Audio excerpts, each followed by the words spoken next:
I don't know why, but somehow this one speaks to me. Hello, my baby. Hello, my honey. Hello, my ragtime gal. Suddenly you kissed my wife. Baby, my heart's on fire. No, Hasbro isn't walking away from doing crossover Transformers just yet.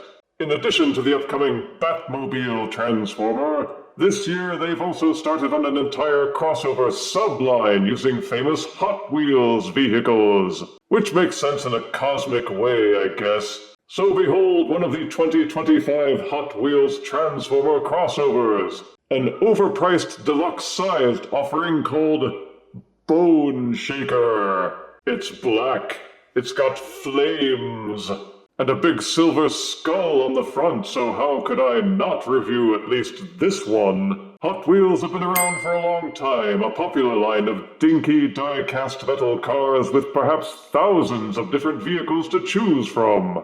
The packaging for this crossover is different in that it's a plastic blister with a card backing rather than an enclosed box. Perhaps in tribute to Hot Wheels as well, because that's how almost all of their toys are packaged. The figure and accessories are plainly visible for inspection.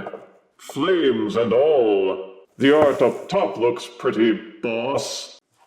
The back has photos of both modes, and the mashed up logos for both franchises.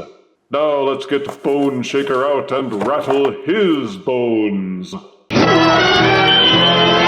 Out of box, 2025 Hot Wheels crossover Bone Shaker comes with his instruction booklet, and only one accessory, a gear shift stick with a little Autobot symbol tamped onto the front with crossbones. And this is Bone Shaker's alt mode. The wiki says that a car like this is a rat rod, but those are supposed to look deliberately rusty, and this one doesn't, which means it could just be a hot rod. Since I can't make up my mind, I'm just calling it a Rot Rod. Rot Rod Bone Shaker reminds me of Lockdown, in that it's mostly black, has flame highlights, and a lot of exhaust pipes. There's silver highlighting aplenty, especially prominent on the skull, the engine, the hubcaps, and the exhaust. There's a little Hot Wheels logo, tamped just behind the skull for good measure. Distinguishing features are a roofless coupe design, and it actually has 2 seats, though no dashboard or steering wheel. There's an exposed engine block up top, and at least 8 exhaust pipes, and of course the hood-mounted skull and pride of place. Each of the 4 wheels has been pinned on, so they spin freely, and Bone Shaker rolls well on flat surfaces. There are no 5mm ports anywhere on the exterior for customization in alt mode, but towards the front near the ends of the car seats is a little notch, made to fit the gear shift stick.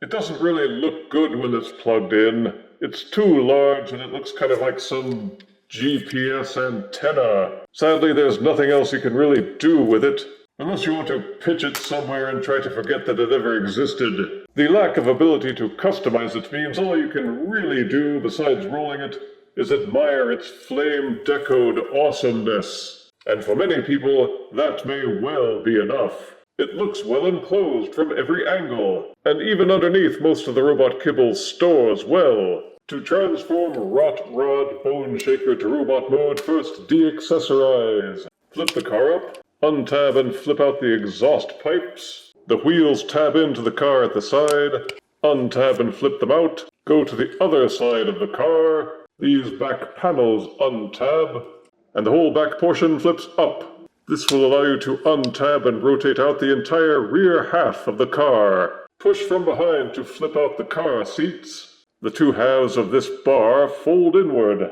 Keep rotating the seats until they're inverted.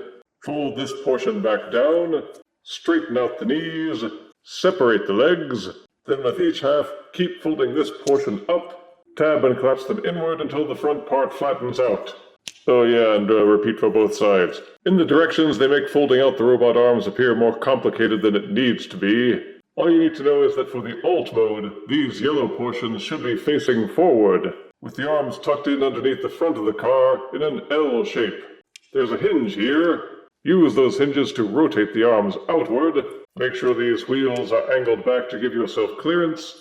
Untab and swivel the entire skull portion up. Take the hinges which folded out for the robot arms, fold them back up, and angle the arms outward if you have to give yourself clearance. Then take and fold the entire front portion of the car down and click it into place. This reveals the robot head. Rotate it so it's pointed forward.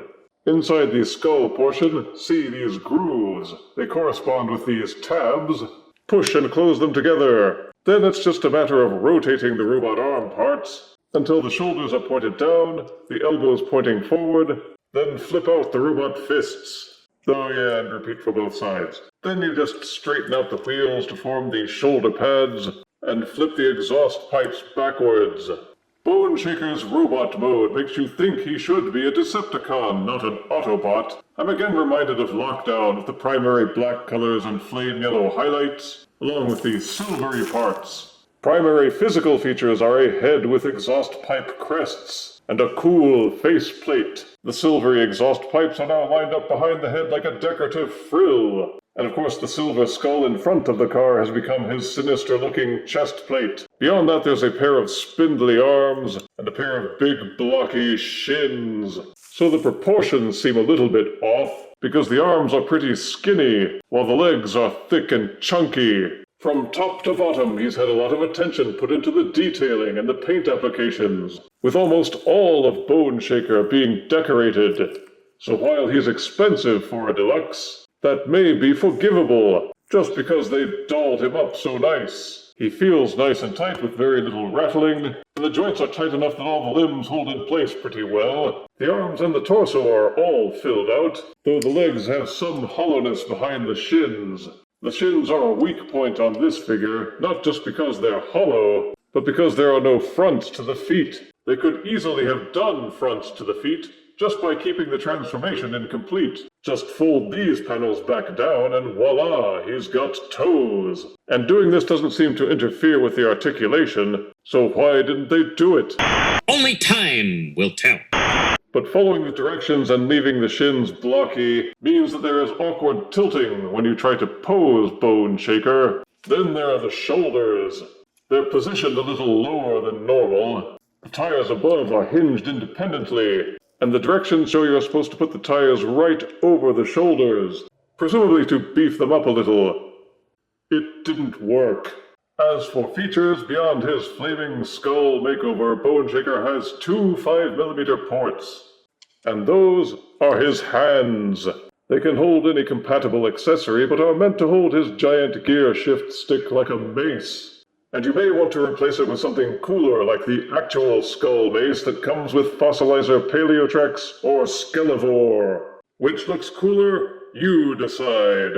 I somewhat regret there not being any additional ports for customization. Being able to plug in Megatronus's flame accessories would have been a welcome feature. Beyond that, he has only his skullish design to set himself apart, though that may well be enough. Bone Shaker comes well articulated with a 360-degree rotating head that can also tilt backwards and waggle side to side a bit. You can flip these tire portions up and down, and you're pretty much going to have to if you want decent articulation out of the arms. They can fully rotate, but not with those tires in the way. The arms can also splay out. The shoulders can rotate, as well as there being a mid-bicep swivel. There's a 90-degree bend at the elbow, and as part of the transformation, the fists will fold in and out. Full waist rotation.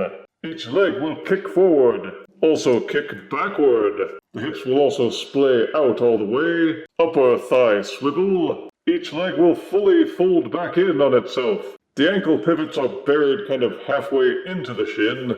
These portions will swivel out for an ankle tilt. They can also be tilted forwards to provide leverage and balance. So the tires inhibit the arm rotations. The balancing is limited by the shape of the shins and the lack of toes. So while you can get good posing out of Bone Shaker, you'll almost always feel as if it could have been better.